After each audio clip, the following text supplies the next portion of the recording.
Good to see you, Mick. Thank you very much.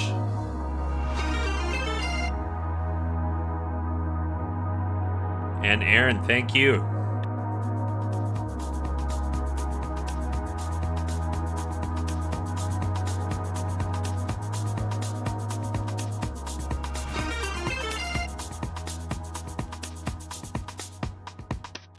Martinella, thank you. Appreciate you. Oh, we're waiting right till 3. We do things punctual here, but listen to that music.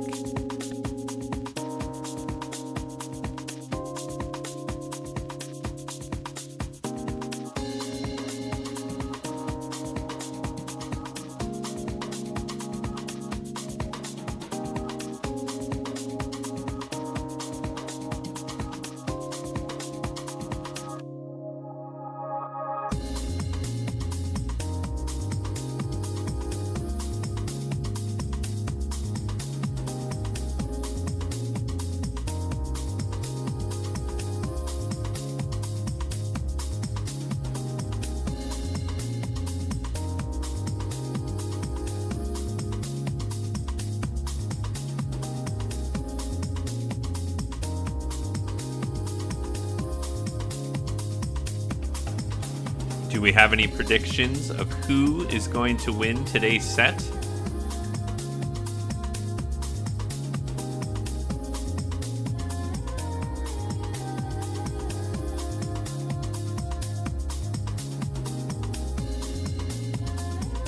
You think LoveBoat's going to take it? I don't know, just desserts. They're pretty good.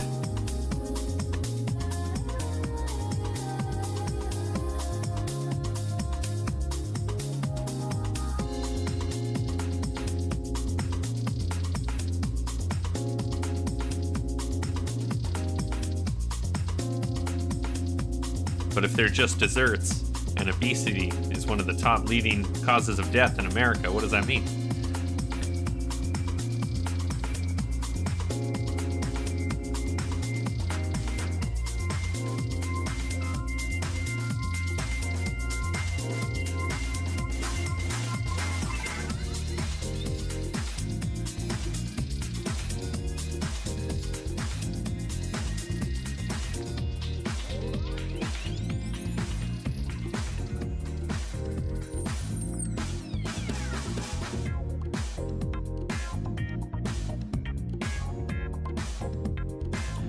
I don't know about you, but my killer dessert, my favorite, cheesecake, any variety.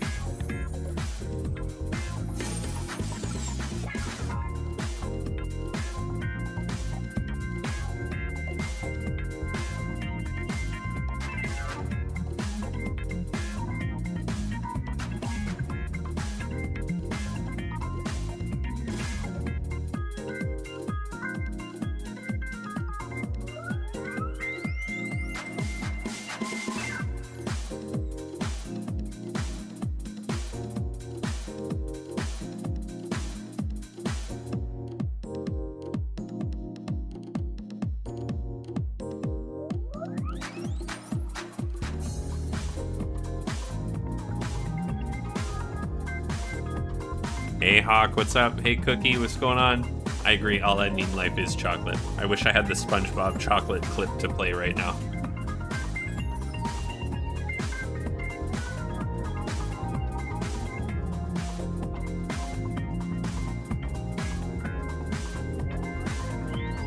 Cookie, are you betting on your own team or are you betting for the enemy? What's your prediction? Who takes today's set?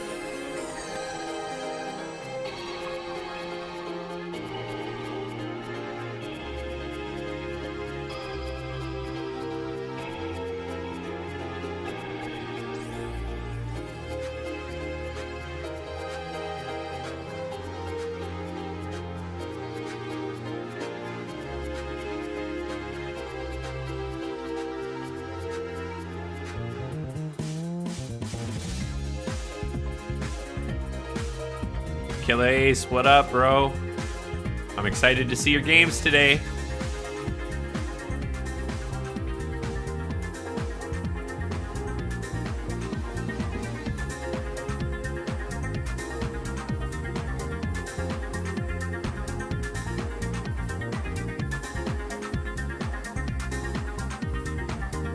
Hey, Shafto, what up? Greetings.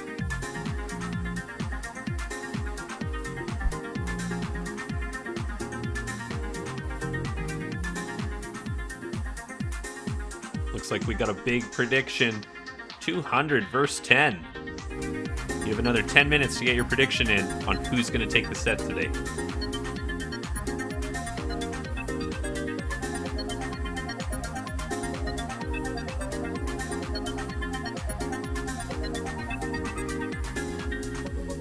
All right, everyone, and you know what we got to do. We got to run that Twitch ad before we start the stream for real so we don't get interrupted. We'll be right back.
Okay, so we only get... It's over now. Not protected right now. There's I just Look away. This is Pearls on the clock. It said you better move out before this has to be finished because otherwise I'm gonna start building stores and suns and then you're not getting out of it. Oh no! You were. Terry needs to siege things up. You can't just walk things in there. Okay, it does pull back. Oh my god, so many mine fakes and so much damage. Well, never mind about it being a perilous disaster. Look.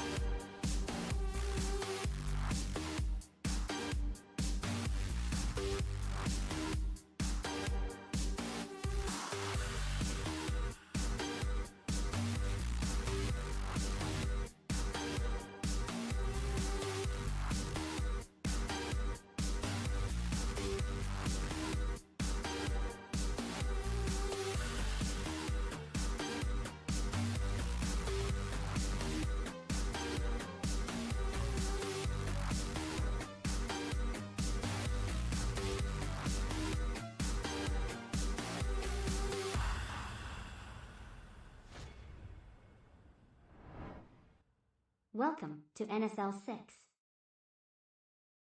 Welcome to NSL6.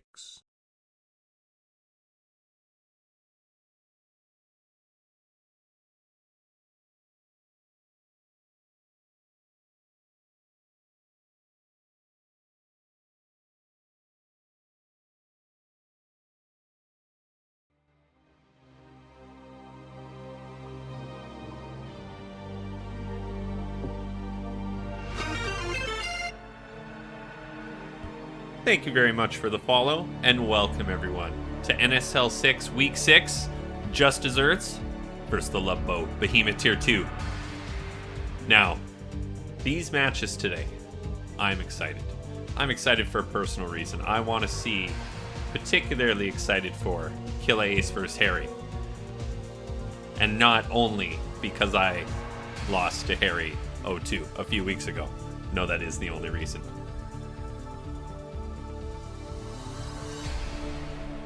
And my apologies for looping the Stinger video. I was distracted about all this talk about the Matrix in chat.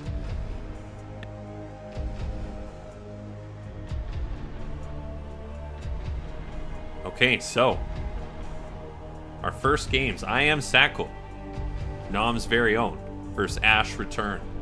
On the best map in the world, my favorite personal map, Heartbreak Ridge.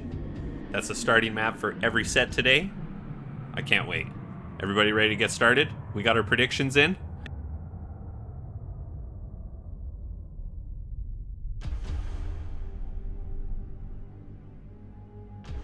All right, everybody. Let's go.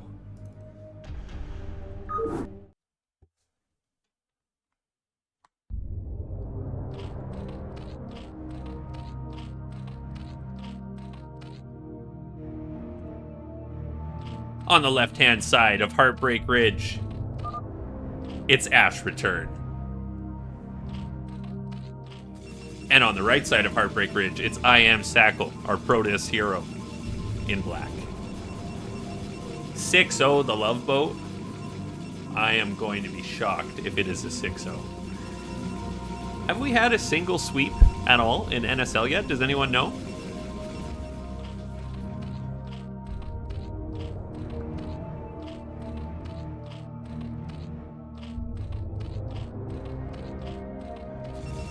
I would be really interested to see if there's actually been a complete sweep so far. I don't think so. I feel like I would have heard about it already. Pylon going down, of course. A little bit of an interesting placement. I want to see what we end up doing for a wall here.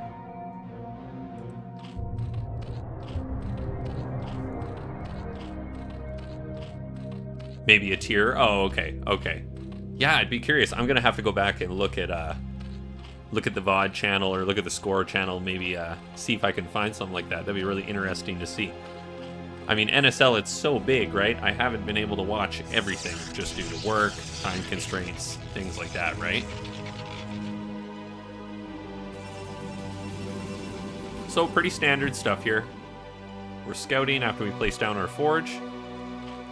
And across the map, we went pool first, rather than going for a hatchery first, just due to, well, I mean, it's a two-player map, right? You never know what your opponent's going to do when they know where you spawn. You don't want to take that risk, right?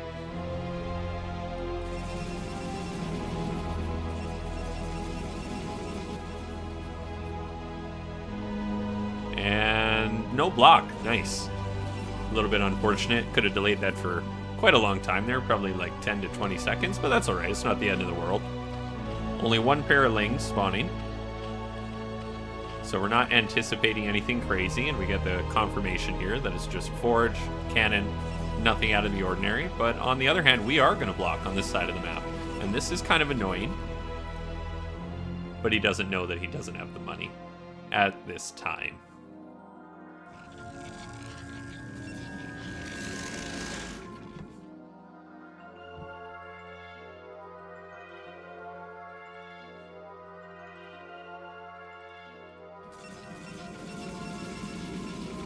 And the lings, just your standard, chasing around the probe, right?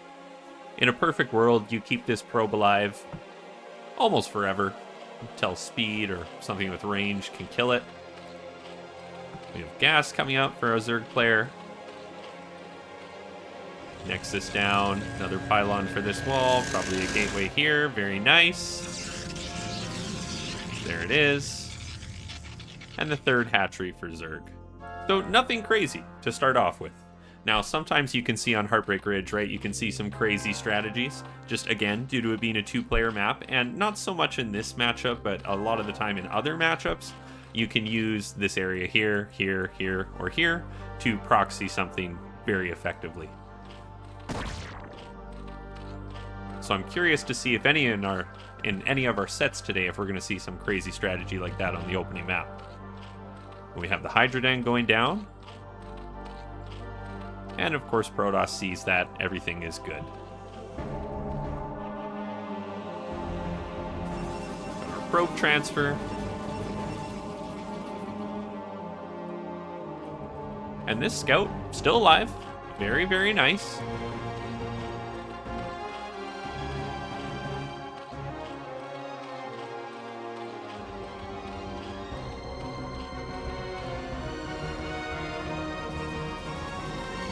So we just have to wait for a little bit. We're going to see what Zerg anticipates they're going to do. I mean, I think at this point we can all tell what's going to happen, but Protoss is completely aware of this. So how are we going to respond?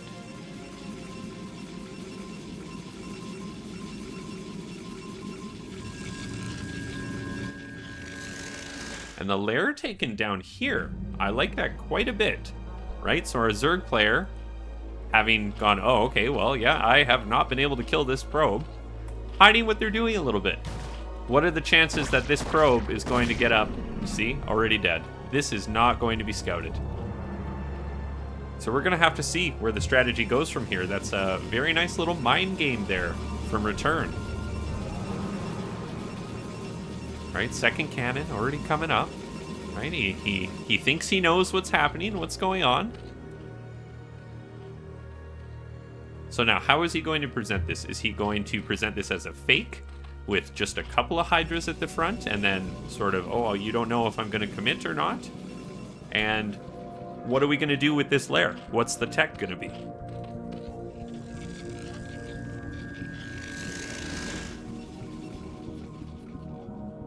Very nice vision here from our Zerg player. We know absolutely everything at the front. Another cannon, right? Because we're anticipating a big wave of Hydras. But here we've just got 4, 5. So we're not going yet. And we skip Stargate entirely. So we are not going to see that there is this lair here at all. Right? And this can be very nice though, right? If you just anticipate it's just Hydra and that's it. Getting legs very early, skipping the Stargate and just going mass Zealot right off the hop with upgrades. I mean, that can be an effective way to counteract that, but that's not necessarily what's happening here. And there it is, Lurkers. So when you're doing this, well, we have no robo. So this can go two ways, right? We can get this contained with the Lurkers along this arc, just sitting here. And then when these Zealots try to push out, they either have to instantly make the decision to run past or to retreat and then wait for detection. But if the Zealots get out first before we can send anything up here, then we have to sort of choose where are we putting our Lurkers, right? We don't want to leave ourselves wide open to something here if they go around. We don't even have any sunks. Okay, so here we go. Legs are done, and we're pushing out. That is a sizable force of Zealots.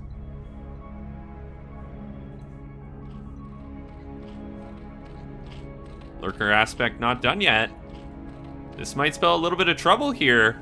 We don't have any sunks. Another hatchery coming up for macro, but this is a lot of Zealots. We need to micro. Okay, very good. Very good. We didn't let this just walk in and get on top of the Hydras. Nice, nice. It is hard to hold. I mean, I know that from the Zerg side as well. Sometimes it can just feel silly when you get crushed by this. But we don't have +1. And oh, and here we go. This undefended third base. Now we see the lair. Well, this could be a double-edged sword, because these zealots can't get out of here. Is this actually going to be worth it? Getting this upgrade on the lair, is this the right decision? These zealots cannot retreat.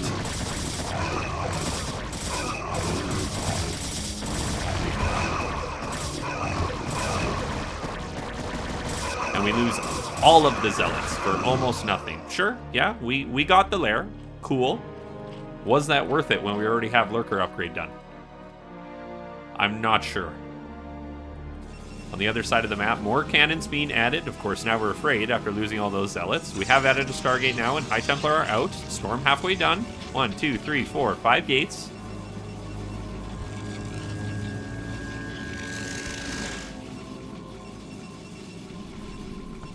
And here comes that counterattack that Shafto's talking about. We're going to see, does he push right in, or does he morph lurkers right outside here? This is a good amount of Hydras, but again, we have cannons, and we've rebuilt our speed zealot count. We can hold on for a little bit here. It's not an instant death.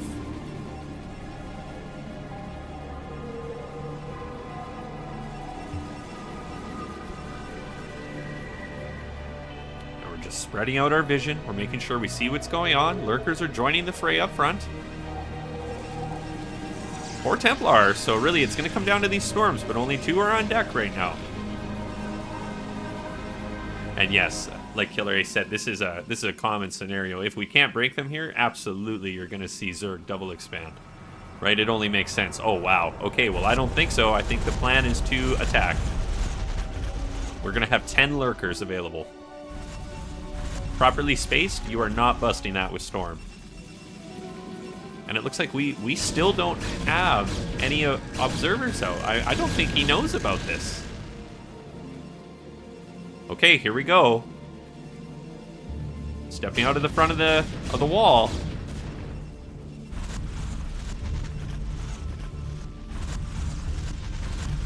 Okay, a very nice spread, a very nice spread. What are we going to do from here?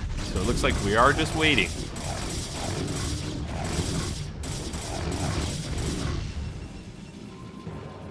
Well, there's the robo, so it is indeed true. It's going to be quite a while until we have observers on deck. And of course, if you're a Protoss player, you know, this is about the worst feeling in the world, this scenario right here, trying to push out from this wall. It is just extremely painful, extremely uncomfortable. Oh no! Oh, and the snipe on a High Templar, 1, 2! Very nice, and 2 whiff storms. Oh, that is a disaster. And he gets a 3rd. You know what? Incredibly worth. That little bit of Hydra is nothing compared to getting those 3 High Templar. We've reestablished this base. Very nice. A lot of macro hatches. And just more units on the way. Now, are we going to go for that original plan of drop? I think we are at this point. We're moving units over here, so the plan is we're going to drop behind the base, lure some out from the front, I believe, and move in the lurkers, but we're going to see. Oh, posture check. Thank you very much. I was slouching. Oh, much better. Thank you. You know, you got to get upright in the upright position when a play like this is going on Heartbreak Ridge.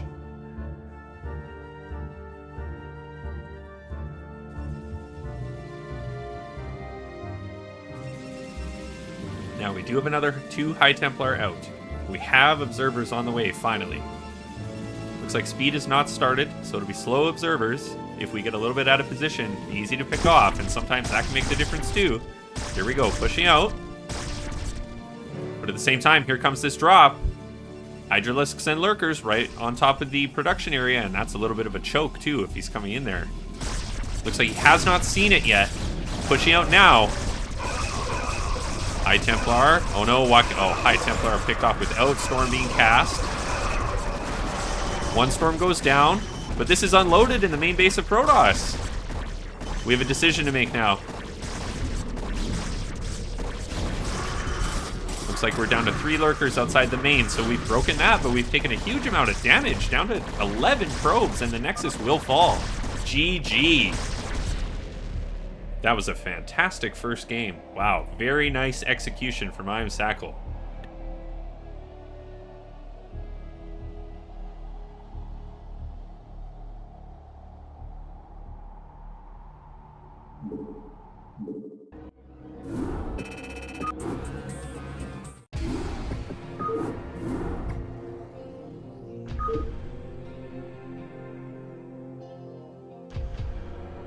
Right, and that's game one, going to I Am Sacco. Very nice, well played.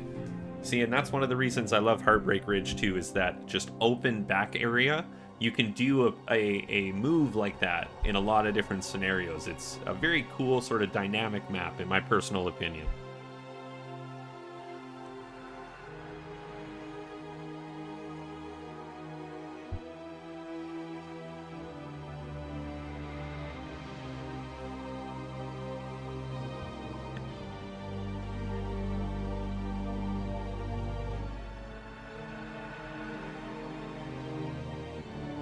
Absolutely correct. It did go to return. Sorry, I'm hitting the wrong person. You knew what I meant. Okay, are we ready to go in game two? Let's do it. Let's go.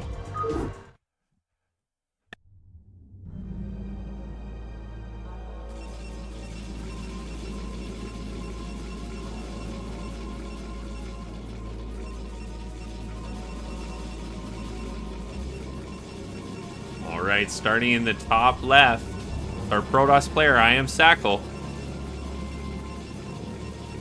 And in the bottom right, it's our Zerg player, Ash Return.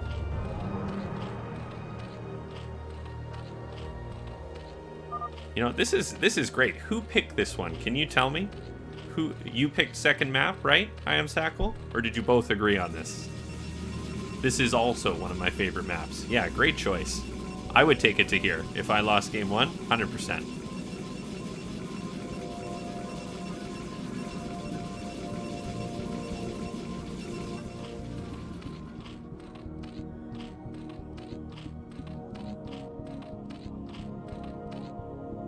This little choke area here for your wall is particularly nice.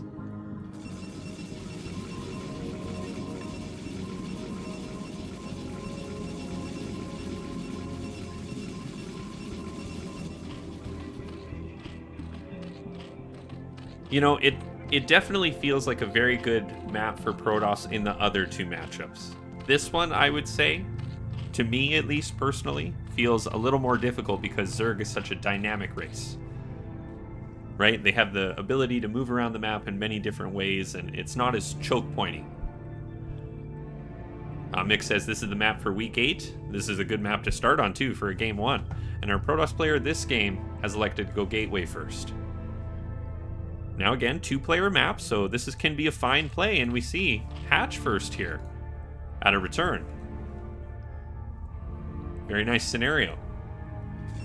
Now, if this were an Anderson game, there would be a second gate here, and there would be Zealots streaming across the map, but I Am Sacco, he's a more skilled player than someone like that, so I doubt we're going to see that. And we have the drone scout coming across, so that is very nice that we're drone scouting to make sure on a 2-player map nothing insane is happening, because then we get confirmation that it is Gateway. We need to prepare for this. It doesn't hit us blind. Our first indication isn't, you know, when the Zealot's already halfway across the map or anything.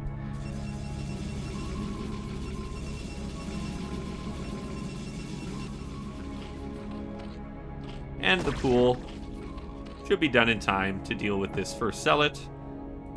It's going to be a little bit annoying, but there's nothing really here to attack, so the Zealot will have to walk up into the base. A little bit of micro here. Everything should be fine.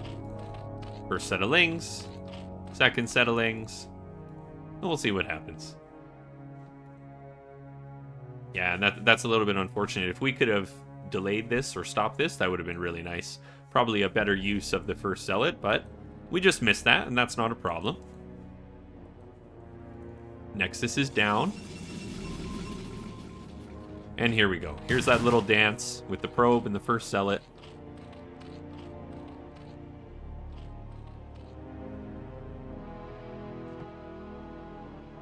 And really, we just want to be annoying as possible with this Zealot, right? We haven't followed up with more. We haven't committed in that sense. We have the other one at home in case of a run-by. Very nice stuff. We're going to get confirmation of this third here. I hope. There we go. Okay, so I am Sackle. He has to be careful, though. We have these lings coming across the map. 7. Looks like with this little Sim City here in the forge down now, should be able to hold on. Highly doubt we're going to bust this. Oh, well. Well, I say that. Taking some heavy damage. Nice micro, though, so not much is going to be remaining, even if these go down. We do get 1 ling in, allowing us to scout 2 lings in, but not a catastrophe, right? And really, what are we expecting to see? Yeah, a cyber core, of course. This is annoying, but no important, crucial information has been revealed. Getting these probes here on the gas, though, that's nice. Just delaying a little bit. 2 probes, okay, very good. Well, that's a little more than we wanted to happen there. On the other side of the map, we're not paying attention to this zealot. There we go. Goes into the choke.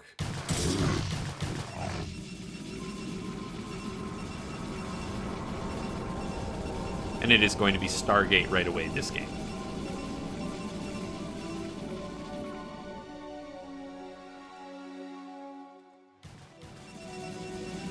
We've almost killed this singular Zergling. Really want to clean this up. It's just annoying to deal with and have constant attack messages being spammed to you. There we go.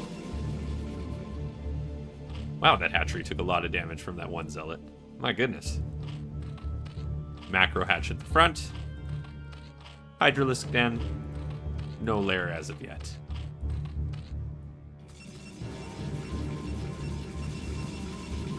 Okay, so about even worker count as well, so we're really going to have to see if this turns into just your standard PvZ now.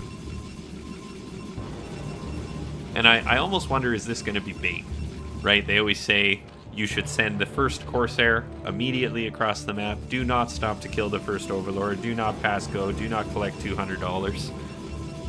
We're going to have to see if he chooses to kill this and delay going to check what's going on the other side of the map.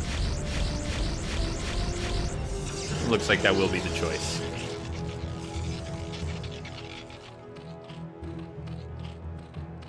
Lair started. Big round of drones.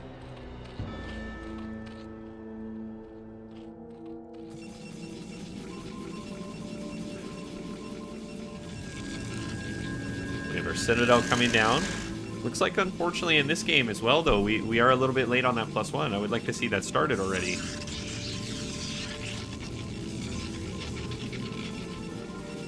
Okay, and now we have 2 Corsairs coming across the map. So there is Hydralisk out, but depending where they fly in first, they might be able to get 1 more Overlord. We're going to have to see.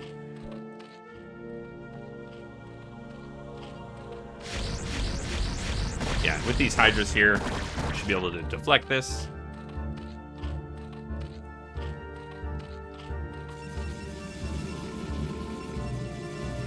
Now still, I mean, this choke point though, if you are going to do some sort of Hydralisk bust, this can be very difficult to push through, right? It's just naturally hard, especially when the Hydras have to funnel right in here. So we're going to have to see if that is the play.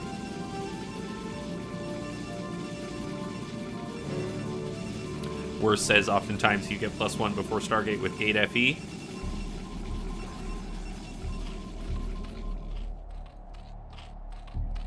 And we've taken even more damage on this hatchery. We are so close to losing this.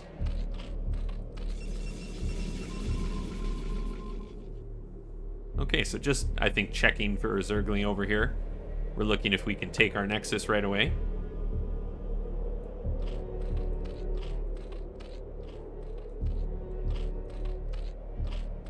Alright, Hydralisk upgrade finishes. Is this a time when we're going to take a little bit of map control? Especially on this map too, controlling the center area, if you're going for a longer game, for a macro game, is extremely powerful, right? You're limiting your opponent to here, here, and then you control everything else.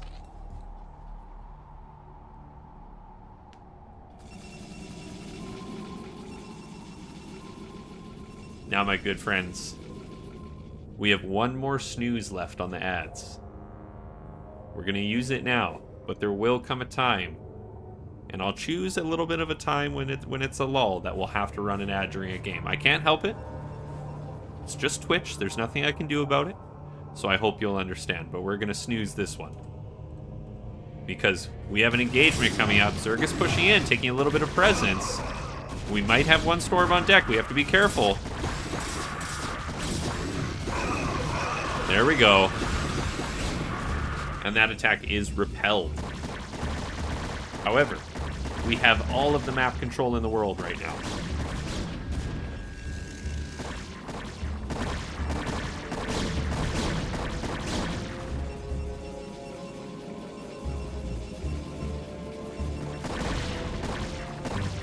Right, the gateway goes down. Now, if you're Protoss, you do not know if this is fake, right? At this point in time, here's what you see, right?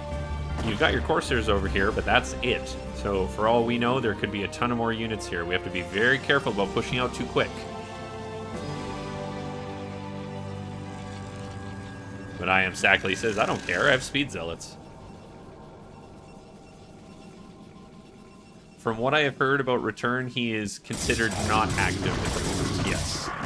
Okay, so here we go, more Hydralisks. This is what we were worried about. Good storm, but we gotta be careful we don't get these HTs picked off. And control of the bridge has gone back to Return. Alright, one High Templar gone. Big storm, very nice. Can we get another? Oh, these are out of energy, retreat them quickly.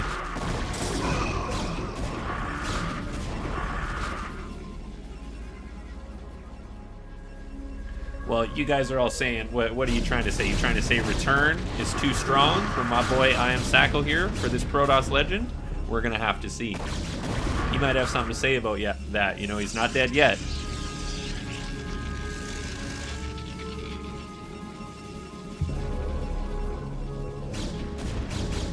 Alright, so continued pressuring out front here on the other side of the map.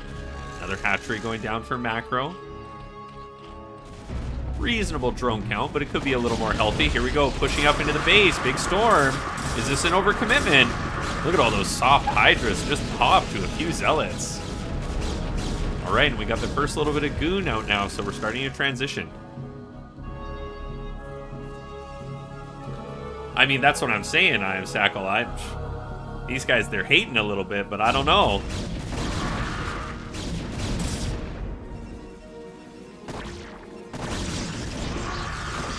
The addition of the Archon is nice. Nice little touch, I like that. Still got 4 High Templar, so we feel fine with that. Got our Robo, got our upgrades going.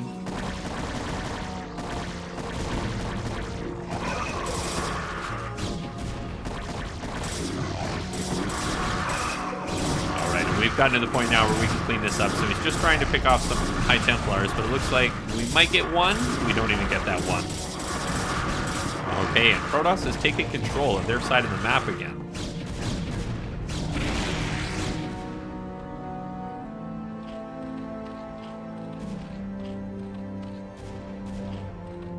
Now Return, looks like he really had a lot of, I want to say almost emotional investment into holding that wall there. I mean, we don't have lurkers done yet. We're just getting to there now, and there's not actually a lot of meat and potatoes on the map. Like, he doesn't have a lot of units. If Protoss were to push across those bridges right now, that might be lights out. Okay, here we go. We got the lurkers coming in. That'll allow us to hold this, likely. Yeah, Chili Casper Toss, thank you very much for the follow. I appreciate you. The lurkers are definitely late. We're taking this opportunity.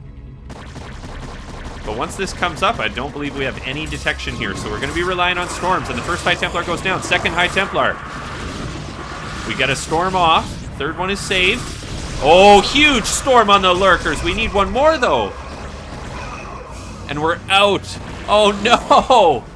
6 dark blue lurkers. We didn't have another storm available. The game would have been over.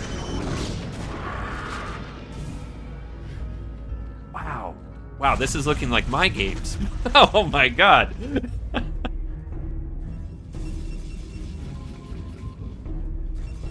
I felt the pain of that through our connection on the Kala, us Protoss players. That was, ooh, ouch. Alright guys, after that big engagement, I warned you before, we have to run the 1-minute Twitch ad, or else we will no longer be able to continue this stream. We'll be right back. We waited for a lull in the action. See you soon.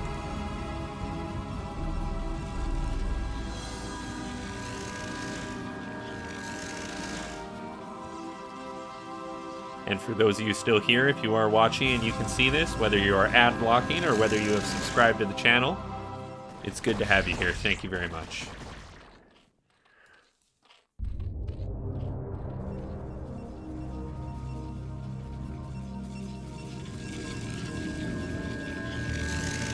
Upgrades chugging along here. I like that we've added the second forge. That's very nice.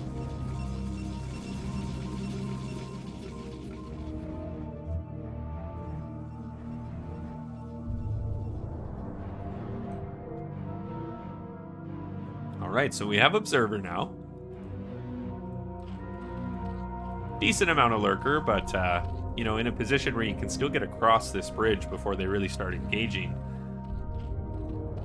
And we're taking the forward 4th base here for Protoss. I really like that. Just no fear. We know the position we're in at this point.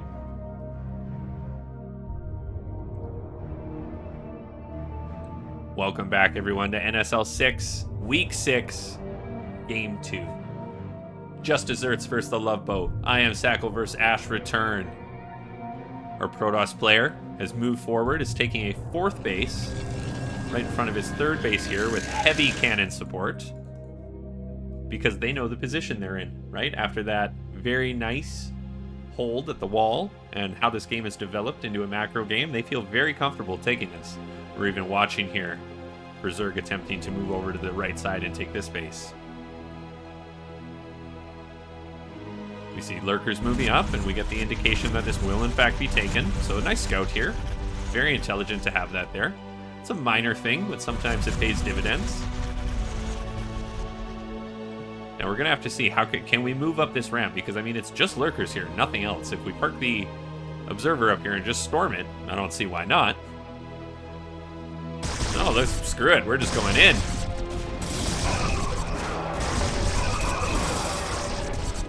Okay, so relatively good trades. Only lose a couple of Zealots, and we're able to delay this base. Very nice.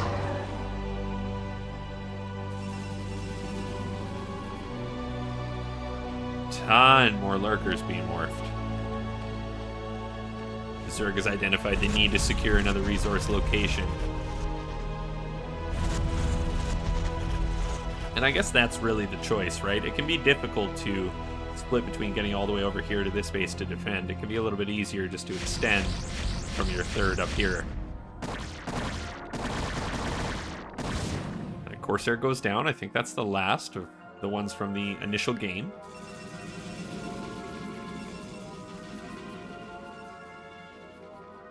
+2-1 with +3 on the way. Very nice. And still, do we even... Ooh. And that might really make the difference here, is we are just getting +1/+1 now for a reserve player. Again, we're denying any mobility into this corner of the map. There's one High Templar, but that's okay with the position we're in. Just a ton of units back here, too. This isn't even the bulk of our force. I mean, if we wanted to attack in 2 locations at once, coming down from here and across the bridge, we could definitely do that. It would make for a difficult defense from the Zerg. This SimCity, though, pretty nice if you're trying to push through here to crush this army and pincer it. That will be a little bit difficult, especially coming down here.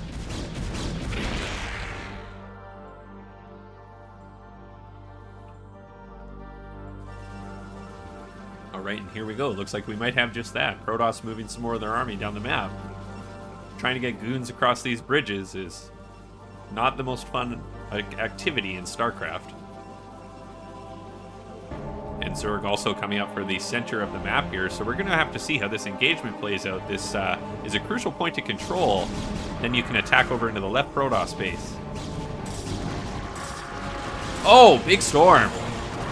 Ouch, that hurts. So we're just going to pull back a little bit here. We still have this force on the right-hand side from Protoss.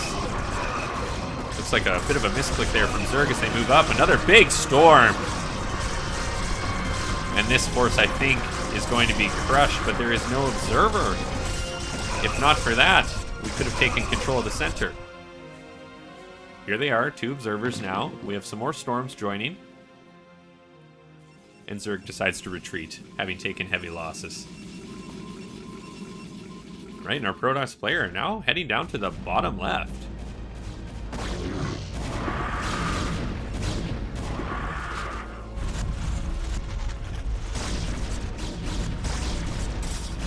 Now this force cannot. No, and with those storm. Oh no, storm on his own observers. Oh no. Oh, that's very fortunate for a Zerg player because he could not have hoped to repel that force otherwise. Return, getting a little bit of luck there. Yeah, we're so strong when we're fighting with 40% of our army, you said it. Still, let's not deny the value of this, right? We've taken this, so we know Zerg actually places a hatchery here. That's hilarious. So if we can hold here, we know that we're actually just going to starve Zerg out. Nice storm, but this force, depending how it engages, might be able to clean this up. Another big storm on that clump there. One more, please. Thank you. And he's forced to retreat to his left-hand side base.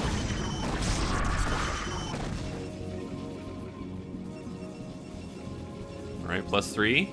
Finishing up. Zerg almost on +2/+2, so there's still hope in this game. I mean, it doesn't look great, the economic situation, but unit-wise, it looks like we are going to deny this expansion. So if Zerg can secure this base here, the game will go on.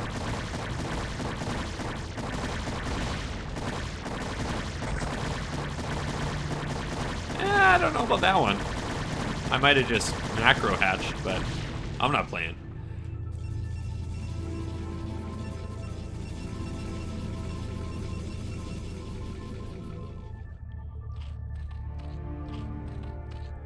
Okay, and that +2/+2 almost finished.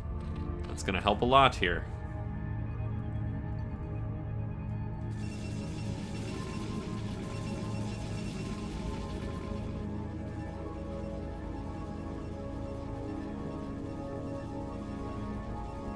Replay broken, what do you mean?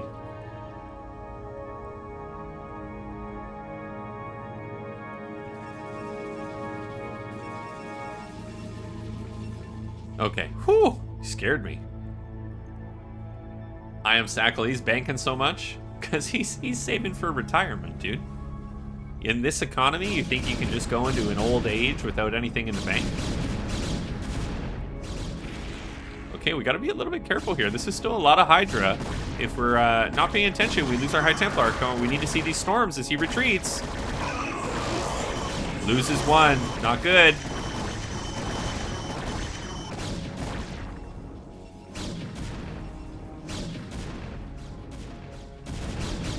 And suddenly I'm a little bit scared for Protoss now, right? Like we have Ash Return here. Up in supply.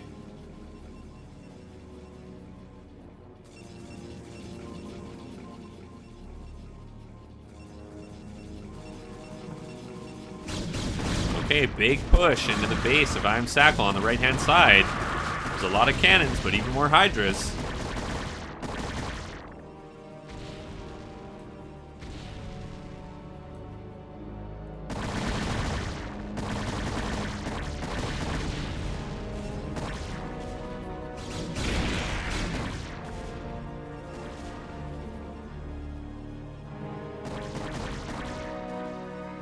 This is a lot of Hydralisk. Oh, a bad position to get caught out in. Nice storm. Storms. Okay. Okay, storms. Are we going to get stormed on this bridge? Is there anything around? Another 2 available. Oh, we almost have the energy. Oh, we lost that one. An okay storm, but that's not going to be enough. And I Am Sackle leaves the game. GG. Wow, incredible game. Very well played from both of our players. So close on the part of Protoss. That could have gone either way. It just tipped right at the end. Yeah, indeed a surprising turn of events.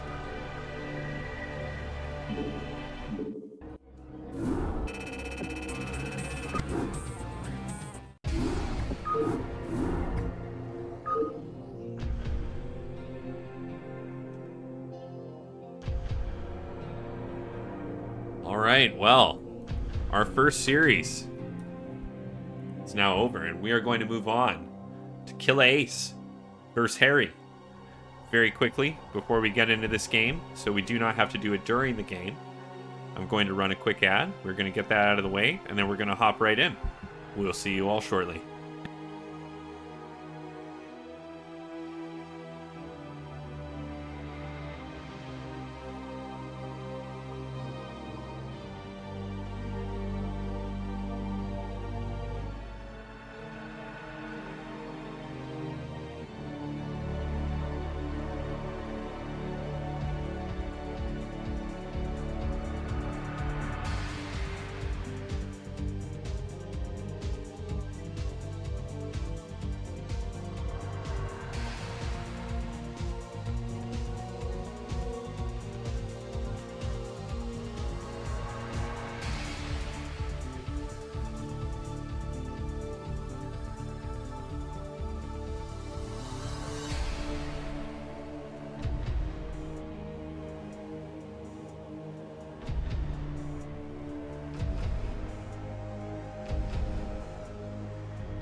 All right, welcome back, everyone, to NSL6, Week 6, Just Desserts versus the LoveBoat, Behemoth Tier 2. We are now going to get in to Nom Killer Ace versus Harry. Harry, unaffiliated with anyone. He's just Harry. Very good player, but Killer Ace, he's no slouch. We're going to have to see who takes this series. I'm very excited. Is everybody ready? Let's go.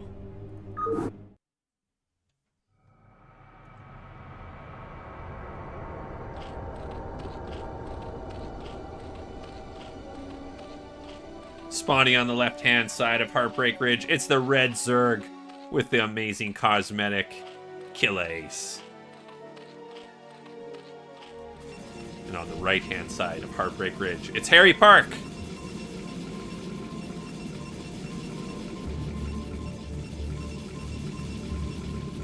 Now, as I said before, Heartbreak Ridge, my favorite map, personally. I'm excited to see what our players sort of pull out here.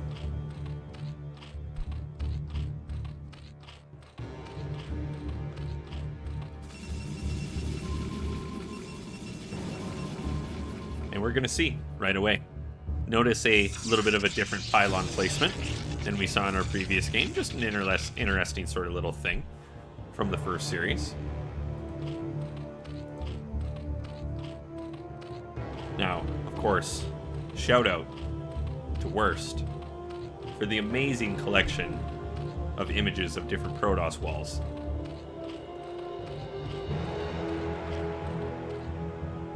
Okay, and what does Harry choose to do here? Looks like it's going to be a gateway opening.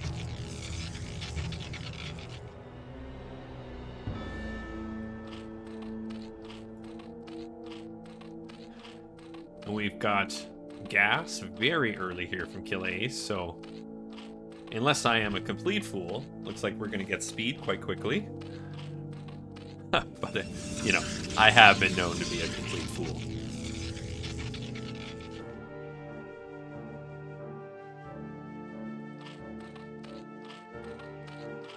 Oh, hell yeah. Killer Ace, he's a great player.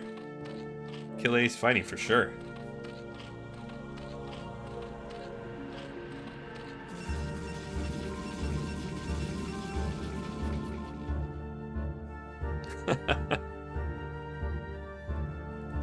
Okay, and a forge right after. Not risking anything. We're not going to skip this and go for the Nexus right away. First Zealot on the way. A little bit of harassment here. See a lot of Lings coming right off the hop because we are getting speed. Oh, wow. Incredible. A little bit of micro there with the probe to get a drone. That is painful.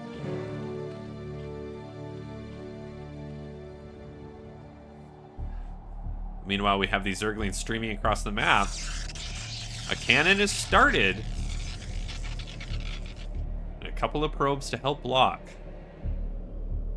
Now, Harry, of course, he sees all of this. He sees we have 8 Lings right now. He's going to see the next set. There we go. And more are just streaming across the map. Here we go. Here's the initial engagement. The Lings get in, no problem. Going on the cannon. Big damage on the cannon. Right off the hop. Are we going to kill it immediately? Oh, that is extremely painful. This means Zerg can follow up with more and more Zerglings streaming in while these do damage in the main. We have more coming across the map, but on one hatchery, the progress is slow. Probe down. Another probe looking to fall. He saves it. Right, here comes the next engagement. Are we going to wrap around on this cannon with the ones already in the base? We are. This is so intelligent here from Killa Ace. And we get it again. Are we ready to fight these zealots yet? If we continue delaying these cannons...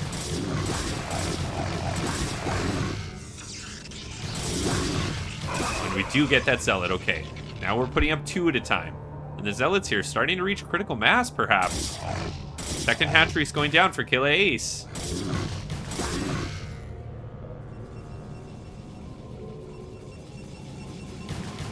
Alright, 3 Zerglings. This can be annoying to deal with.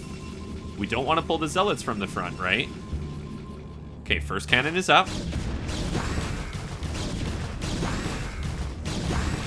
And it looks like we're going to lose these Lings here. Now we have 2 cannons, so we should be safe. And GG is called.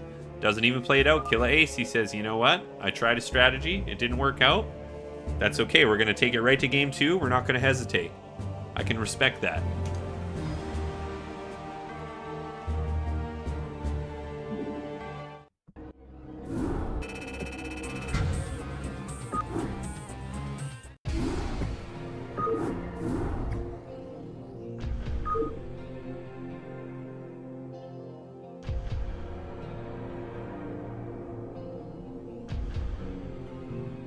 Okay, so Harry takes game 1. Let's see, can Killa Ace bring it back for the next one? Let's see what map we're going to. Is everybody ready to go? Let's go. Killa Ace versus Harry. Game 2.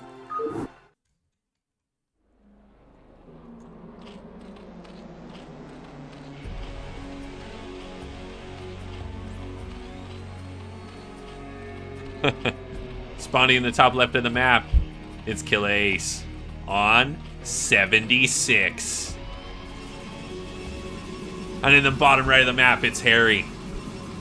Now, I was not expecting the 76 pick. Let's fucking go. I want to see what strategies we bust out here. This is exciting. This is hype.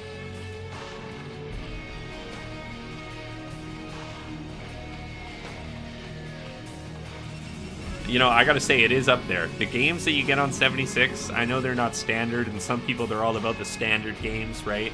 They want to just see when everyone's on that sort of same playing field what happens, but I like maps like this, right? It really shows the innovation in some of the players, and I agree with Killa Ace, it is a great Zerg map, in my personal opinion.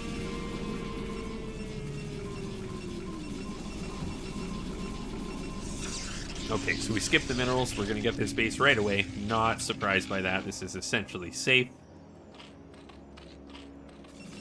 And we did not have a skip on the side of Harry Park.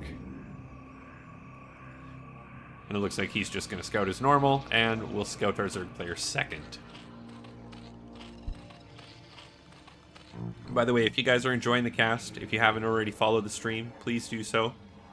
I put all of this work into making graphics for that stuff, for alerts to pop up, and you know, I would love if you guys fed my ego, because I'm shameless and vain.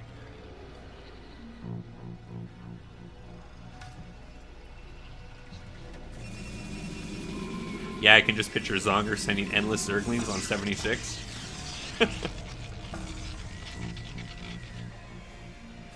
Okay, so it looks like it's going to be a 2-gate here from Harry. Harry says, I don't give a shit if you pick this map. Zealots.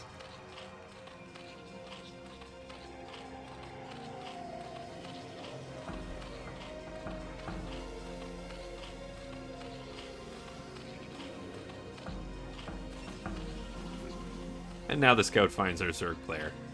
And I think, even though you can't know for sure, I think if you see nothing else, obviously you're basically, if you're playing against Zerg, you're gonna assume they're taking this base. It's kind of a given. So we've got the first zealot coming across the map now. But this drone, it's going to see it right away.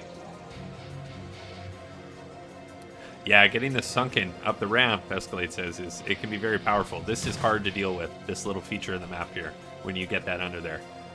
I've seen some rushes from Zerg vs. Protoss as well, where you actually take your opponent's one of these, and then you have control of their ramp, and it's very difficult to get out. So we have the first Zealot. Probe looks like it's going to return. And we're just blocking the ramp here. We're not even going to be able to get up, I believe.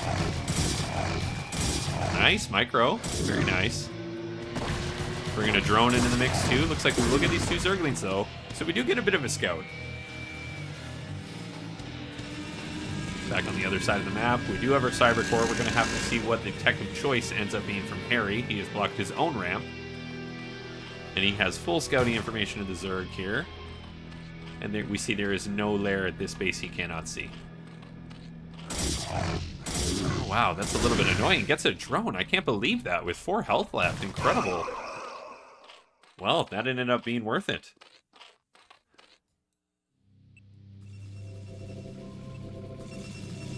So we have a robo here coming from Harry. We're going to have to see what he ends up doing with that. You know, it is 76, so maybe he's going for shuttles right away. Hard to say. Maybe he plans to drop Zealots over here. Harry's Zealots are made different. I guess so, man. He is Korean. They're Korean Zealots. You know, they're a little bit better than everyone else.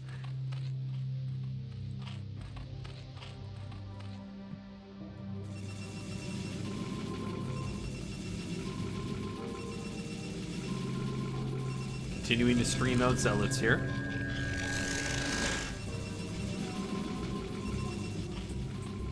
There's our player lair. It's 2/3 finished. So we're going to have a tiny bit of lull in the action here. Not much can happen at this point. We have a Sunken defending the ramp with Zerglings holding it, and on the other side of the map, we were also holding the ramp. We're going to have to see what the tech of choice is from both players here. So it looks like Harry, as predicted, is going for that shuttle. I mean, on 76, this just makes sense, right? You do want to attack this base, if that is indeed his intention. We have these Zealots here converging. You know, 4 Zealots, they could just break this ramp and run by before the Sunken does enough damage.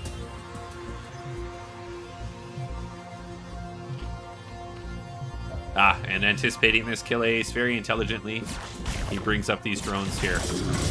Genius player. He saw this coming immediately. And I think with this little bit of delay here, that is probably enough to keep it from being catastrophic. Losing the drones hurts, but it should hopefully not end the game now.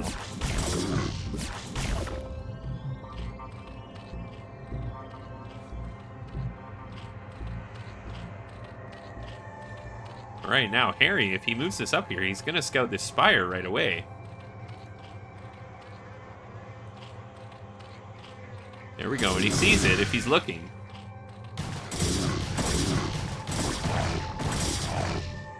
Nice bit of micro.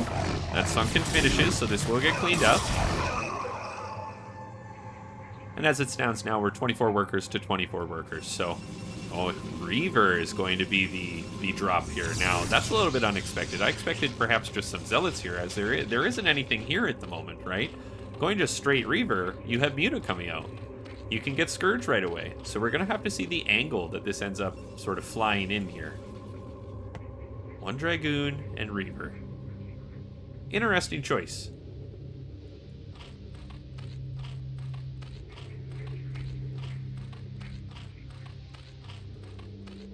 Okay, so here we go. Looks like this is in fact going to be the target, though. This could be big damage if this Reaver unloads and we're not pulled away right away. There's a lot of drones here. The Overlord sees it coming in. What is the reaction time like? Dragoon first. So that did give a little bit of additional time. Oh, and it gets stuck on the minerals. Very fortunate for Killa Ace. Again. Ooh. 2 only. That could be way worse. Wow, and another 1. Nice little micro there if that was intentional to move that away. You know, that definitely went better than it could have. Here we go, trying to get... Uh-oh, split him. Stud? Oh, big hit that time. All right, so this sort of redeemed itself here, and he gets out with the Reaver. And he's still got this Dragoon here being annoying. 2 kills. Is he going to get more drones here? Looks like he is. All right, he cleans that up. So overall, fairly nice. We're now worker lead for Protoss, and we're establishing another base. Now, this is a mineral only. So we're going to have to see what the sort of strategy continues to be. Looks like we're adding more shuttles. We're building goons. That's the choice. And here comes those Mutalisks. Now, with the 2 cannons in the main, and this amount at the moment, especially considering one is almost dead, and the one in the front, hopefully this doesn't fly into the cannon, this is probably not going to do anything. So hopefully he reacts quickly and just pulls back immediately. Yeah, what a gooner. Let's not go there. Okay, so that Muta in front does die immediately. He needs to pull this back. Hopefully he doesn't lose the second one here. The cannon's still targeting. Ooh, very unfortunate. Another Muta joins the fray, but we can't really move forward more. Hitting the gas is annoying.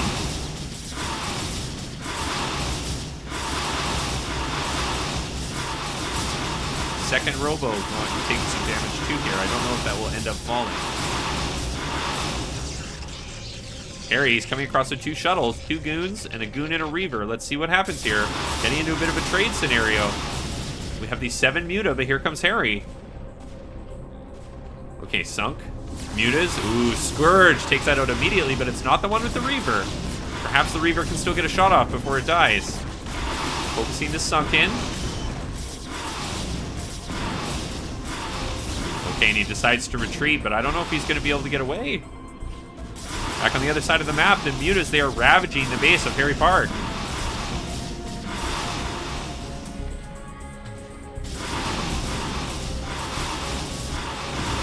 Carrying some goons up to defend. This is a lot of Mutalisk, though. If we target fire here, goons go down. And Harry is in serious trouble.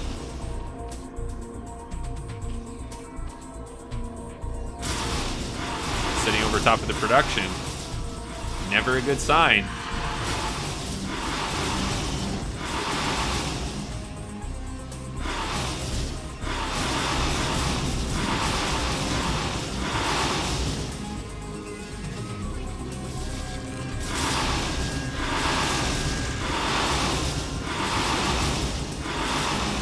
Looks like one last desperate attempt here from Harry, sending 3 zealots and a shuttle across the map to the base of his opponent, hoping to somehow delay him while he rebuilds.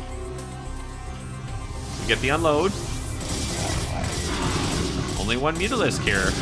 Drones are beginning to fall. 2 so far. 3. 4. But now we're starting to pull away. Mutalisks are going to come in, and this will be cleaned up eventually, even though another drone does fall. Meanwhile, Killer Ace taking out all of the tech of his opponent. And these Mutalisks can now join the fight.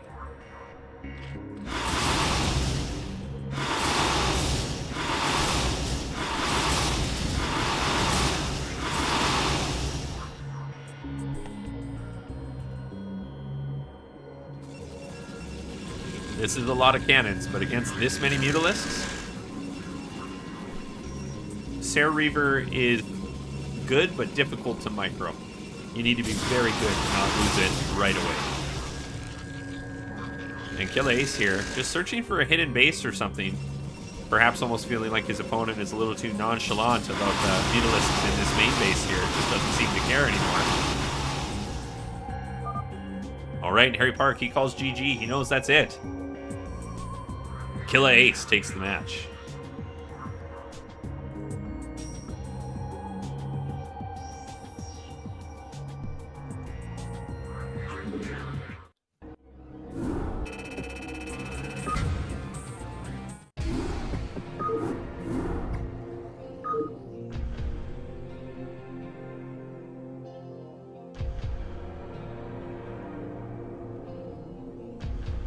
My boy Killer Ace. You know, he's not going to go down without a fight.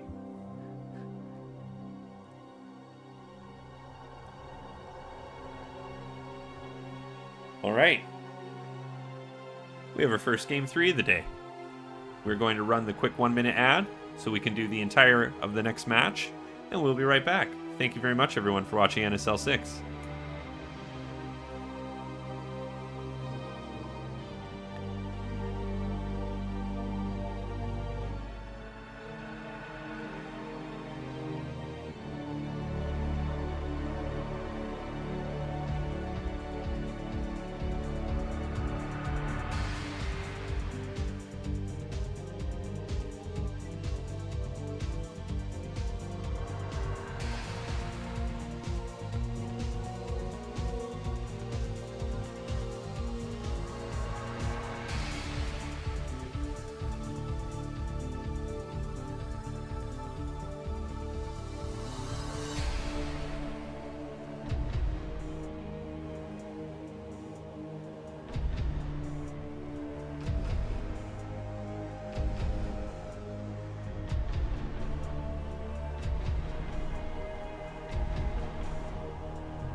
All right, everyone, welcome back. NSL6, Week 6, Just Desserts versus the LoveBoat, Behemoth, Tier 2. Currently, we have the LoveBoat in the lead with 3 maps and 1 map on the side of Just Desserts.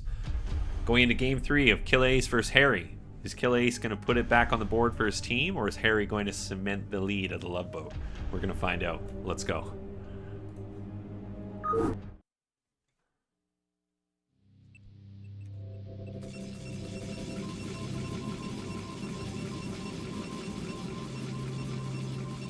Starting on the left-hand side of the map, it's our Protoss player, Harry Park. And on the right-hand side, it's Kill Ace. Now, is everyone still confident in their predictions from at the start of the stream? Do we think that we're going to bring it back here for Just Desserts?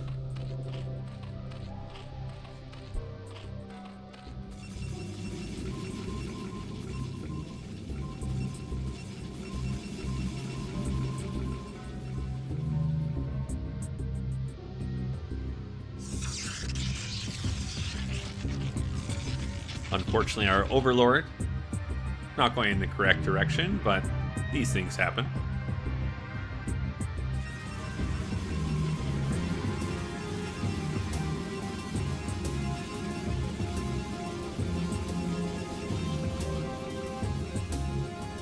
And we're going to see what the tech choice is. All right. Gateway expand. And Kill Ace. Pool before hatchery.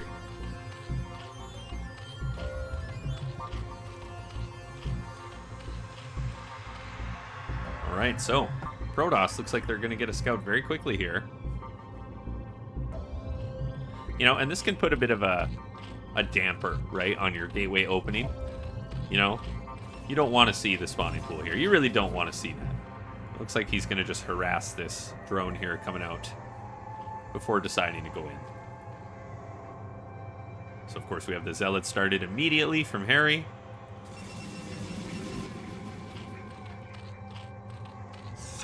And the pylon block, too, just being as obnoxious as possible.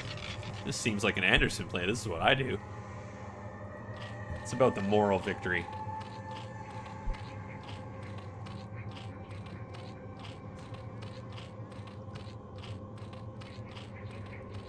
First Zealot on the way.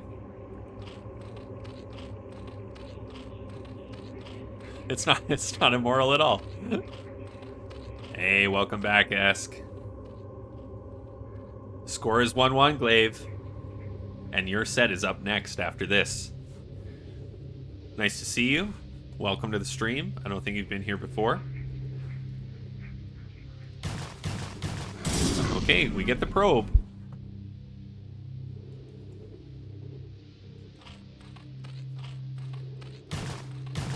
Being very annoying with this initial Zealot. We're about to have a second join up. Third on the way. And the Nexus is taken. So, I mean, this is annoying, but you have time, right? You don't need to immediately respond to this. You can wait for another round before you truly engage this here, but we're going to see. Is he going to just delay them from hitting by sort of posturing? Looks like that is the intention, because we don't want to let the damage stack up too much. All right, targeting the weaker Zealot. We've got it down to a 3rd HP, no shields. The other Lings here come to join. Next set popping. Okay, now it's do or die. We need to go now, right? This is very weak at this point. And it looks like, unfortunately, the injured Zealot wasn't the one we initially targeted. 400 HP left on this hatchery. Bring these Zerglings. Okay, are we going to save it in time? It's so close. This is crucial moment here. Very nice micro, but more Lings are popping.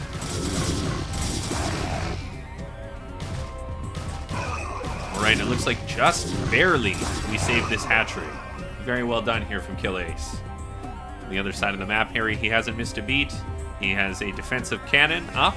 The Cyber Core is started. Everything is looking sort of standard timing here for this opening, and it's quite nice. So the game will slow down for a little bit now, until we get a little bit more zealots out here, then perhaps we'll have a push to delay any of the tech of Zerg. But we're right into lair. Now, let's talk about drone count.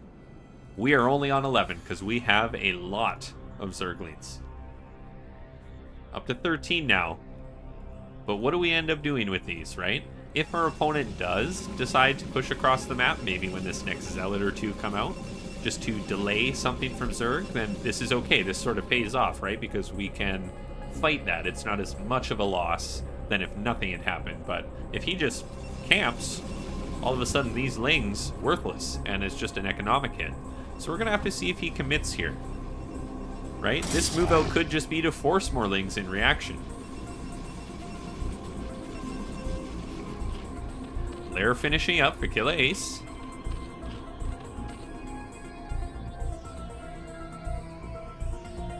And here come the Zealots again. +1. Quarter of the way finished for a Protoss player. And it looks like Citadel is what we're going to see. But Zerg, we know about this. No Stargate. Okay, here are these Zealots now, and those the Zerglings we were talking about. The value's going to pay off, even slammed into this little choke.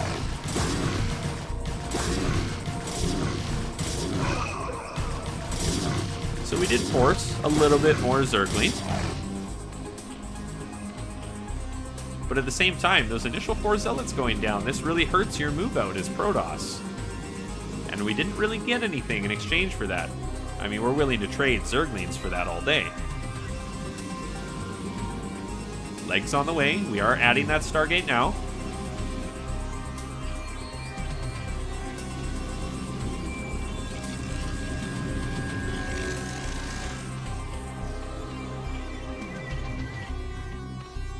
Alright, we get both the Evolution Chamber and a Hydralisk Den.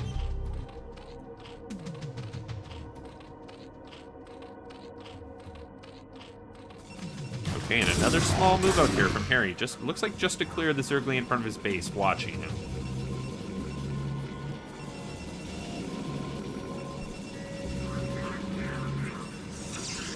Another 2 gateways added, bringing us to a total of 4, and we're getting our Storm.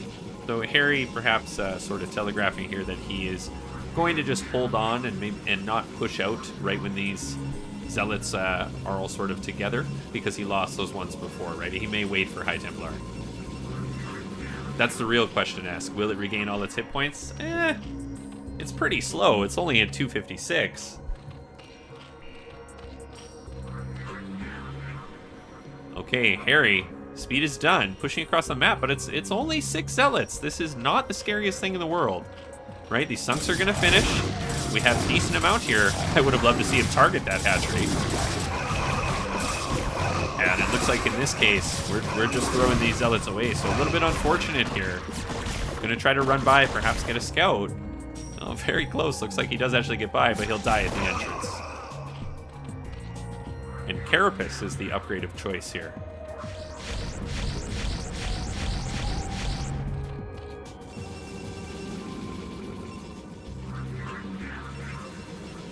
Storm just started. 8 minutes, 15 seconds.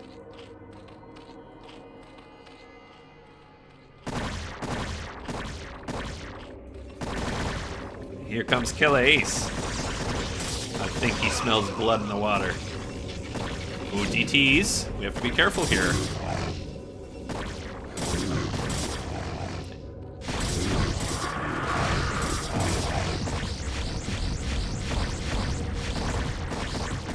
Losing the Corsair actually really hurts because you can't see if he's going to commit more, if he's going to be bringing more forces. Harry's going to have to rely on these DTs here to get him some information.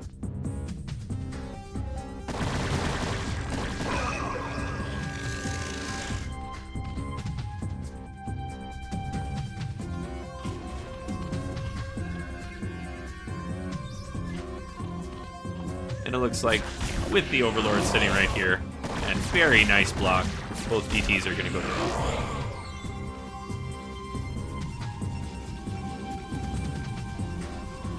You know, Harry, he's honestly in a little bit of dire straits here, right? We have barely any army. Zerg, decent drone count. Adding more hatcheries. Lurker upgrade on the way. And this is a fine force here for what he has. That's okay, right? We're not too worried about that. We don't even have the storm here. Escalade says Kill Ace really on top of it. I agree. This has been a very nice game in holding off attacks from wild apes. Shout out to Apes Permit there.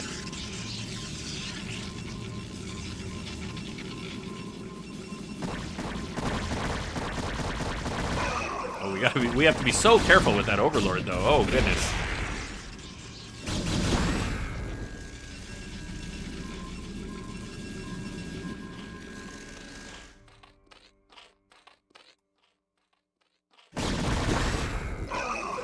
Now at this point our Protoss player does have enough to get out from what is here.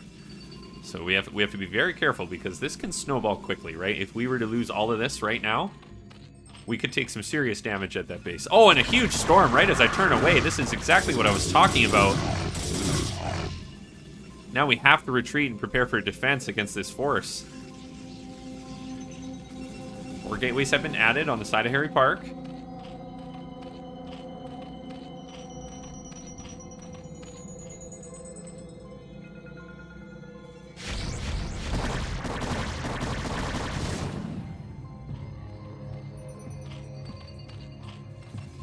And our Protoss player decides, let's not push into that after losing that Corsair and seeing just the Hydra that's there.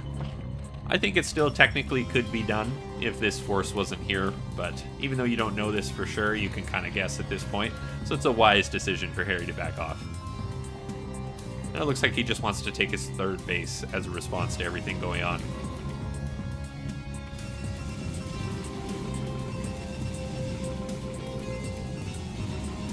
So +1/+1 done for a Protoss player. +2 on the way. Zerg +1 Carapace. And +2 Carapace on the way before any attack upgrades. Very interesting. I like that.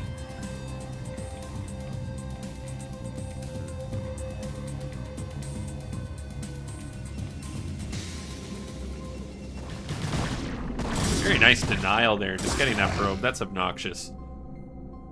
Kill Ace, just delaying that 3rd Nexus and seeing the opponent's intentions is so important, right?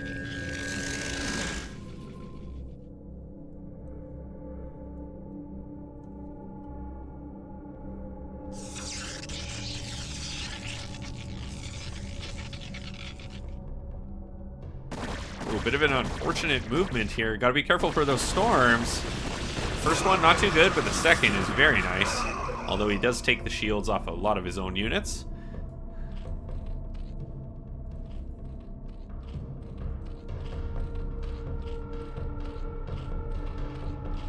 Looks like Hive Tech is on the way. Quarter done. Now this game, I mean, this game is hard to call at this point, right? Protoss here does establish his 3rd and just hold map control. This can still go on. It's going to depend if we can hold on to what we have here while the Hive Tech comes out. This is a very tense moment, right? So we see where the army of Protoss is. We're not all together with our forces, but looks like a bit of a pincer.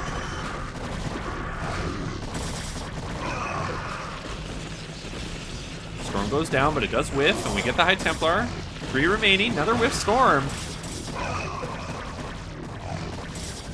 Main force of Harry Park approaches the natural base of Killa Ace.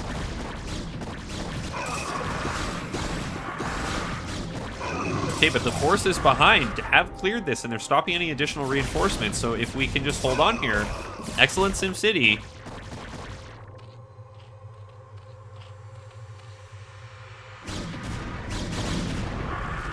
Okay, and here comes the force flanking from the left from Killa Ace. Moving up, we have these exposed High Templar picked off. 1 storm goes down. A very nice engagement. We've split the Protoss army as well. It's starting to thin. We have just Goon here and a couple of Zealots. Protoss trying to retreat, trying to amalgamate their army, get everything back together. And we see Killa Ace has now dropped down below 60 supply. Gotta be so careful here.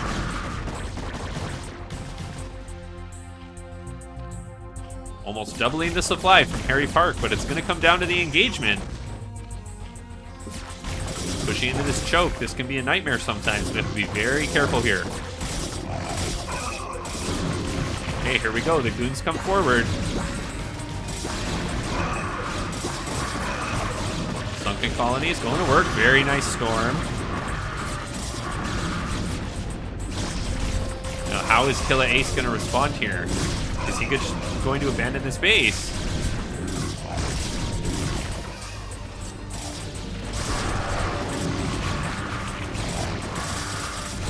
Okay, the drones are pulled. The decision is made.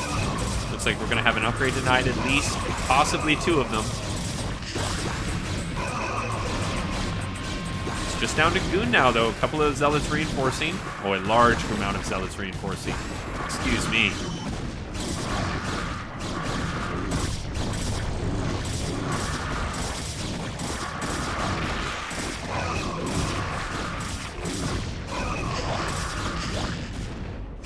And at this point, Killa Ace, he's hanging on by a thread. He's making Hydralisks. And we're trying to bottleneck the Protoss where we can, but it might not be enough.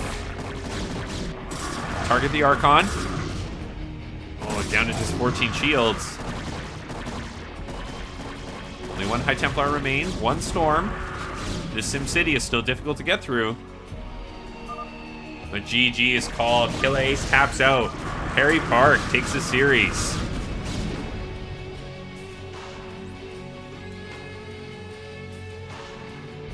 GG's.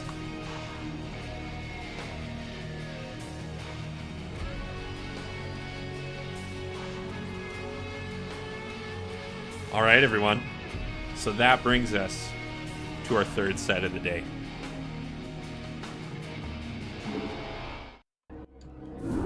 It was a very close series there, Killa Ace. Very nice. And Harry, if you're watching, excellent series. Very well played. And shout out to all of you. Thank you very much for watching NSL6. It has been an absolute blast to cast these games with you guys. It's been an absolute treat. Big shout out to Cookie Master for putting it all on. And a big shout out to all of our players across the whole league. Thank you, everybody.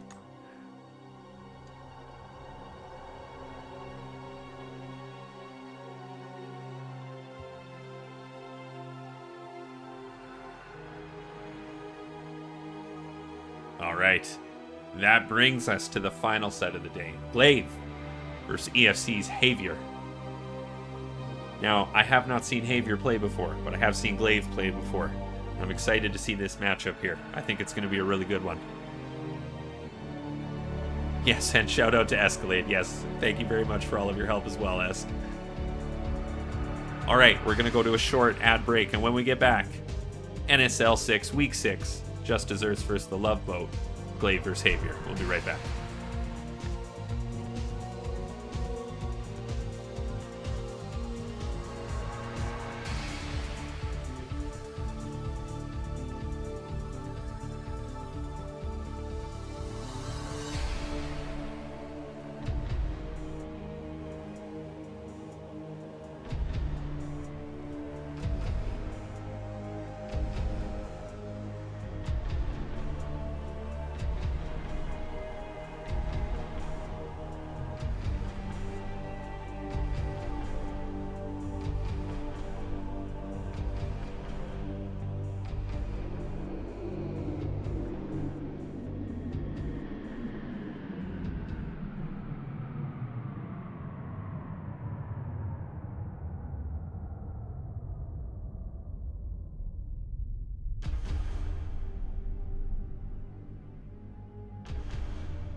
All right, everyone, welcome back.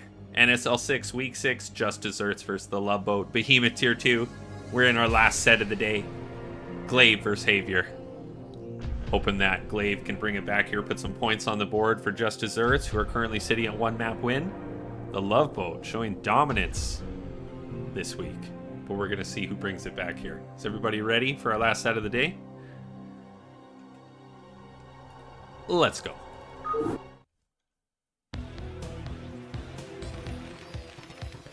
Oh, that sweet, Sweet Terran music. Surely my favorite theme in the whole game. I don't even play Terran. Spawning on the left side of Heartbreak Ridge, it is our magenta Terran player, Javier. And on the right-hand side of Heartbreak Ridge, give it up for Glaive. We got some Glaive fan in the chat. Killa Ace showing his support. An excellent second set we had from Killa Ace. Thank you very much for those games. All right, so this is the one. I gotta tell you guys, I'm not a Terran player, but this is actually the one I was also looking the most forward to. Seeing Harry, and then seeing TBT on Heartbreak Ridge. Because for me, as I've said every time so far, just the layout, the features of this map, they tickle me pink, right? They tickle me magenta. I want to see if we're going to see a proxy in any of these locations. I want to see if we're going to utilize the huge amount of open space in each player's base in the back. If we're going to have dropships come in. Like, I'm hyped for this match.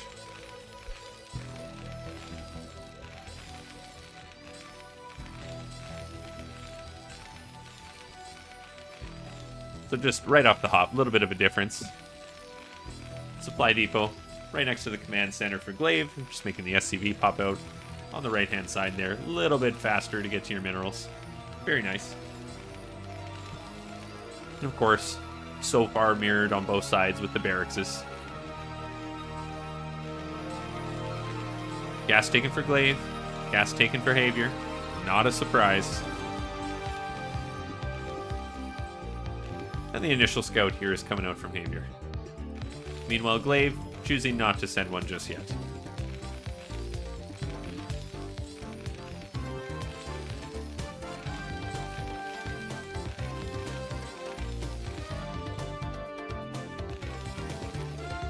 So again, thank you very much everyone for tuning in to NSL6. I've been having a lot of fun. I hope you guys have enjoyed the cast. If you have, please follow so you can hit us up next time. Looking to do another cast, perhaps from week 7. I'm thinking Saturday or Sunday.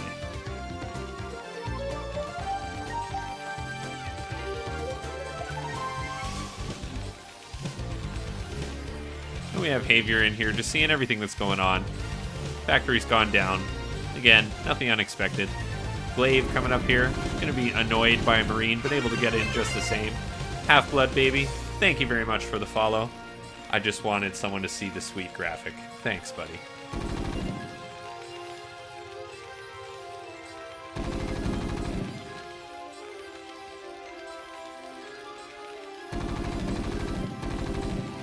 And the scouting SCV of Glaive is going to go down. What looks like the one from Javier is going to get out of the base, scathed, but alive. Barrack Scout taking off here from Glaive. Factory is finishing. A little bit ahead of the one on the other side of the map from Javier.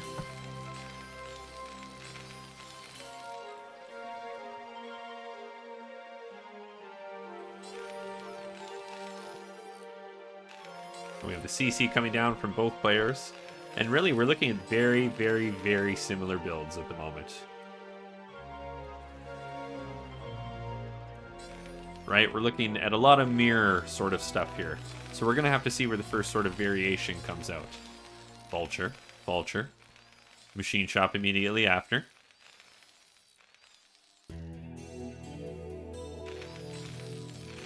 And I'm just glad that I can be here with you guys with that sweet, sweet Terran theme kicking in. Second factory coming down from Glaive. Second factory coming down from Javier. Notable difference, no machine shop for Glaive.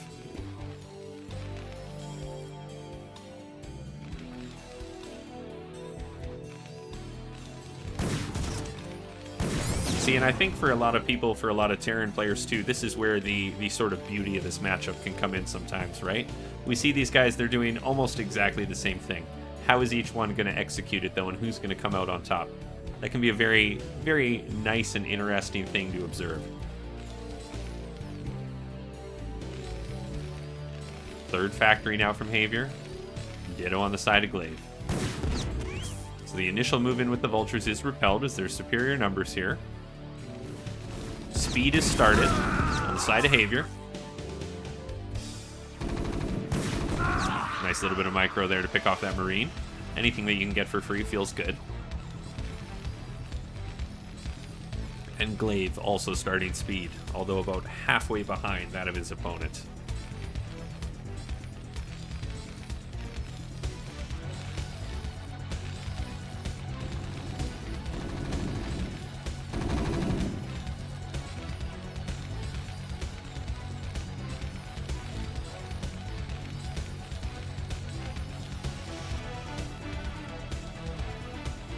And it looks like we are going in to the famous Vulture Arms Race. So we'll have to find out. This could end very quickly, right? Glaive repairing his Vultures. It's essential. I mean, even if you have a couple more Vultures than your opponent, at a singular engagement, it's over, right? So anything you can keep alive and then repair after, very important. 8 Vultures for 7 for Javier. Speed is done for Javier, but by the time he gets over here, it should be done for Glaive as well. Yeah, he's not streaming across the map, so...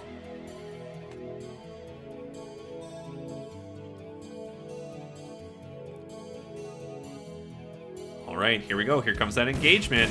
2 Vultures separated from the rest of the army here for Glaive.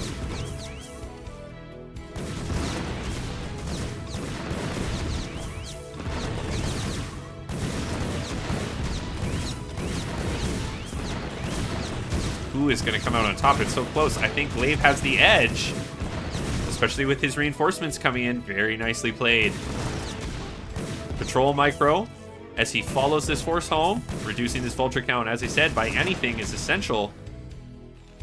Glaive streaming across the map right now. I think this might be lights out for Javier. The block on the reinforcements. What a genius. Oh, I did not even see this. Glaive, you are my hero. Blocking the reinforcing Vultures from coming out of the base here. Javier getting outplayed by Glaive just due to the feature of the map. Very, very nice.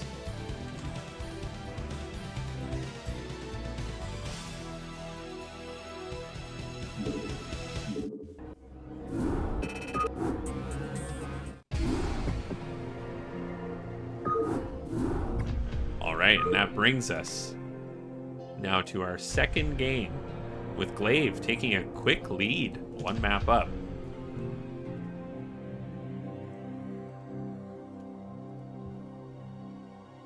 Aaron says TVT. That was a fast TVT. That was a really good one.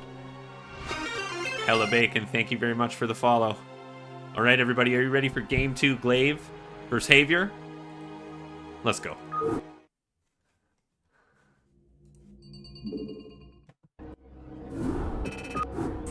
Although I guess it does help if you load the correct replay.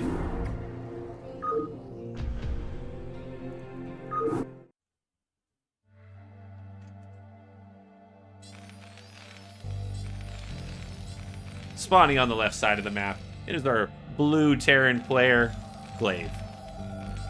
And on the right-hand side, we have our red Terran player, Javier.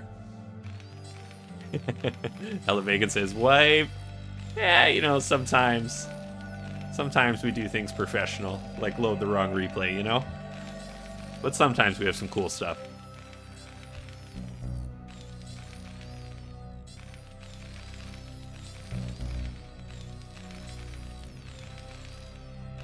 Now, Glaive, up 1 game.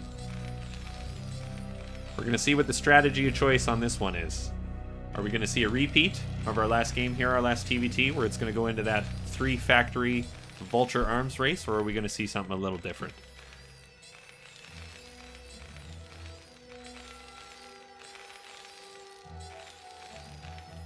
So for those of you who've joined the stream, you may not know, perhaps you don't tune in, NSL6 is a wonderful tournament put on by Cookie Master, the clan leader of Nom. It's a multi-week format tournament where 6 teams compete each week. 1 team versus 1 team with 9 players put forward to compete. And big shout out to everyone who has been casting all of those games every week, making sure that every player gets a chance to be seen by everyone. It's a really nice community initiative. And really for me, being able to see everyone and their games at every level, right? Because that's what StarCraft's all about. For me, that's the really cool thing.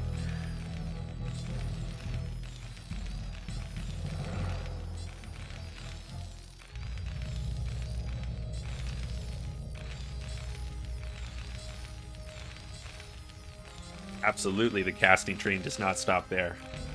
We have today another 2 tiers of NSL6 coming to you right after this. Because Aaron, when we finish this, is going live, and he is going on a casting marathon.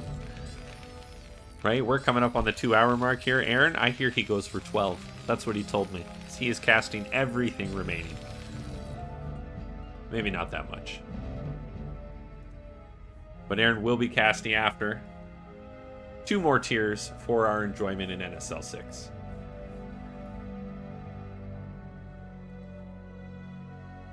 The scouts here from both players. Not seeing their opponents just yet.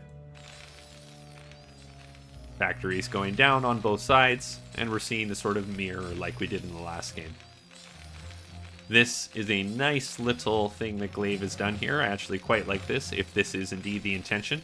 It is a trap, right? If you come in here, you're running around your opponent's base with some units, vultures perhaps.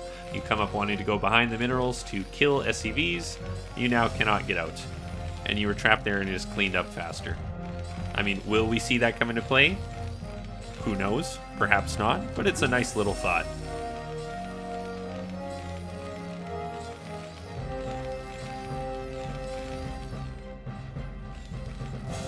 Again, mirrored with the 2 Marines.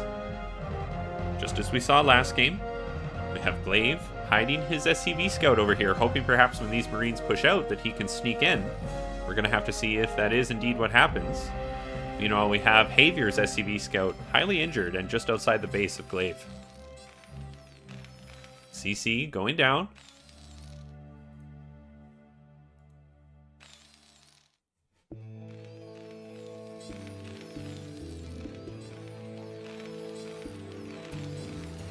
And again, just mirrored builds.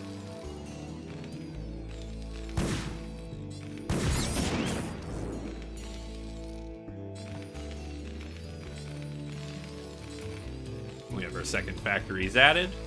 The only notable difference we've seen between these 2 players is the timing of the machine shop.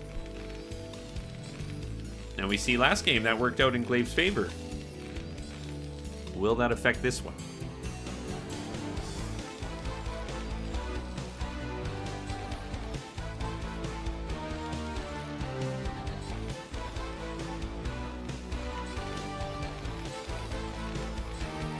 Alright, factories finishing up. 3rd factory already started for Havier. Meanwhile, on the side of Glaive, just going down now. Is this going to make a huge difference? Perhaps we can squeeze out 1 additional vulture because of this, but, you know, these little things that happen in games can add up.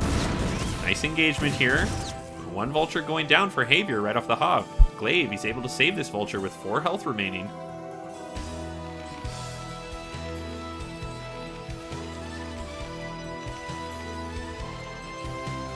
So again, we see Havier just with the faster speed, and Glaive just now getting his machine shop. And speed starts. Now, okay, could this have come into play? I want to ask you, Terran experts in the chat, this barracks here, could we have left that over top of this to make it so he could not click on it to start anything? Do you think that ever could come into play?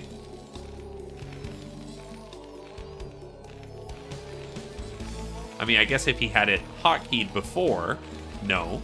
But how many people are hotkeying their machine shop, their initial machine shop? Very interesting. I wonder. That would have been kind of crazy to see, wouldn't it? So we have a full scout here with the barracks of Glaive, seeing exactly what his opponent is up to. He's coming, Havier here coming across with his vultures, but I think this might have been in a bit of an extension here. Maybe perhaps overestimating his power on the map at this point in time. So we have 8 vultures here for Glaive, 5 for Havier. Gotta be very careful.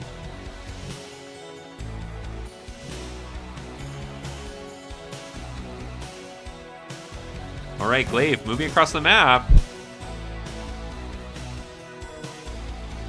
Havier again, it seems perhaps he just doesn't have quite as much, right? I mean, Glaive's build order, though very slightly different, might just be mathematically superior for the vultures. Like, look at this difference. Just the engagements taken early on have compounded.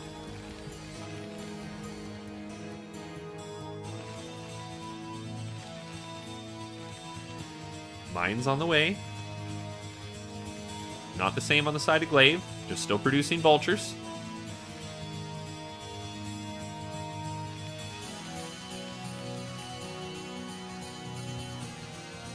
So 11, 6.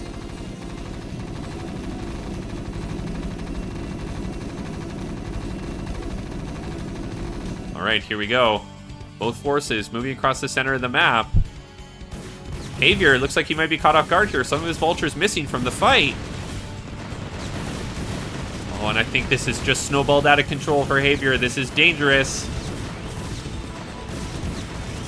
Xavier on the retreat. Glaive with an overwhelming amount of vultures is poised to take this game. And GG is called. Glaive takes the match.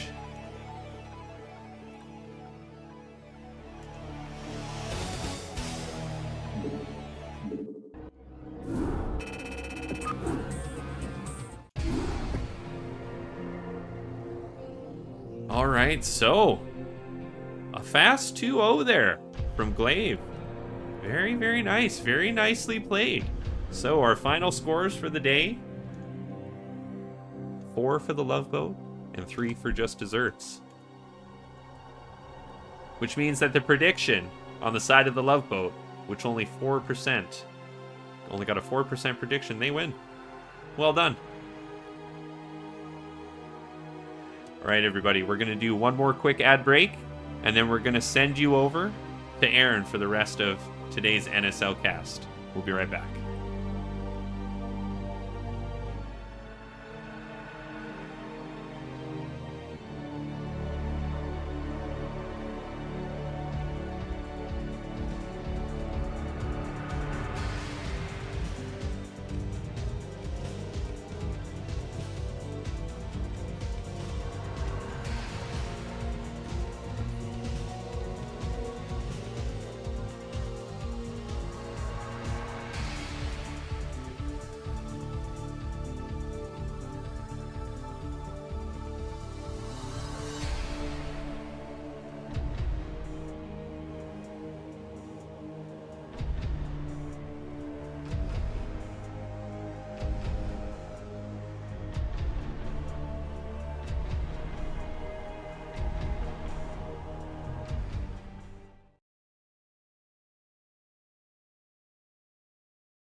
All right, everyone, that's it for me. Thank you very much for tuning in. It was a fantastic time.